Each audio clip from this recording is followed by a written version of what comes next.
August থেকে টানা ৪ মাস ধরে কমছে রপ্তানি আয়, যাতে বিপাকে পড়েছেন দেশের পোশাক খাতের উদ্যোক্তারা। তাদের মতে বৈশ্বিক টানাপোড়েন আর ট্রাম্প ট্যারিফের চাপে কাঙ্ক্ষিত ক্রয়াদেশ আসেনি বড়দিন ঘিরে, যার প্রভাব পড়েছে সার্বিক আয়ে।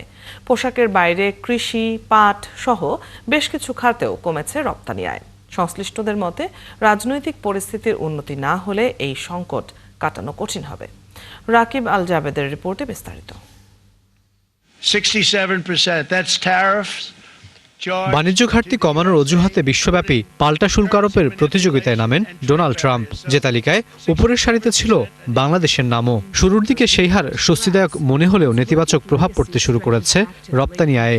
কারণ অতিরিক্ত ট্যারিফের ফলে দেশটিতে দাম বাড়ছে আমদানি পণ্যের। এতে কেনা কমিয়ে দিয়েছেন সেদেশের ক্রেতারা। দেশীয় রপ্তানিকারকদের জন্য বড় উপলক্ষ ক্রিসমাস। প্রতি বছরই যার সামনে রেখে বাড়তি প্রস্তুতি থাকে কারখানাগুলোর। কিন্তু স্থানীয় বাজারে দাম বাড়ায় আগের মতো ক্রয়াদেশ আসেনি যুক্তরাষ্ট্র থেকে। বিজিএমইএর হিসাবে অর্থবছরের ৪ মাসে সেদেশে রপ্তানি বেড়েছে মাত্র ৫%, অথচ আগের বছরগুলোতে যা ছিল ২ অঙ্কের উপরে। ট্যারিফের যে কারণটা, এটা অনেক দিন ধরে চলবে। এটা এখনও অস্থিরতা এখনও ঠিক হয়নি। ইন্ডিয়া এখনও অনেক হাই রেটে আছে, চায়নাও হাই রেটে আছে। সেই কারণে ইনফ্লেশন বেড়ে গেছে আমেরিকাতে, বায়ারদের ক্রয় ক্ষমতা কমে গেছে। আমেরিকাতে আসলে সত্যি একটা খারাপ সময় যাচ্ছে। ইলেকশনের কারণে আমরা বায়ারদের মধ্যে একটা স্লোনেস দেখতে পাচ্ছি।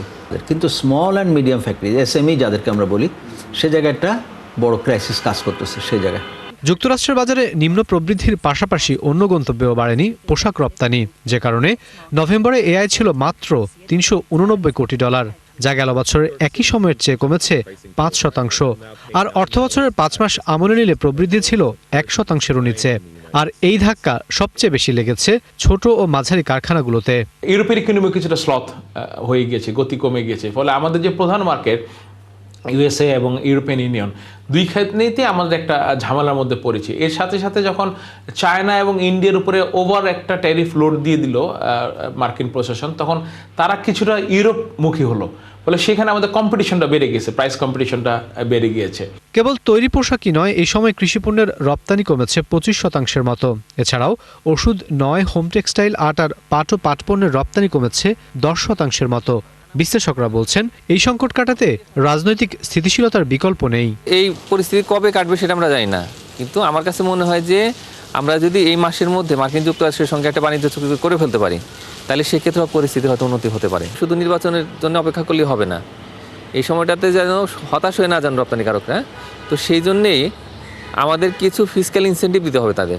রাজনৈতিক অবস্থা সব কিছু মিলে এবং উৎপাদন খরচও কিন্তু বেশি। এইসব কারণে কিন্তু বাংলাদেশ থেকে যে সাপ্লাই চেইনটা, সেটাও কিন্তু মেনটেন করতে পারছে না। আমাদের যে দেশে বর্তমান যে পরিস্থিতি, এটা তো অস্বীকার করার কিছু নেই।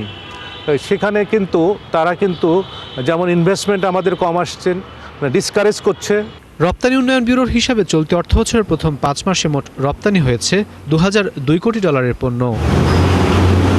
রাকিব আল জাবেদ, ৭১, ঢাকা।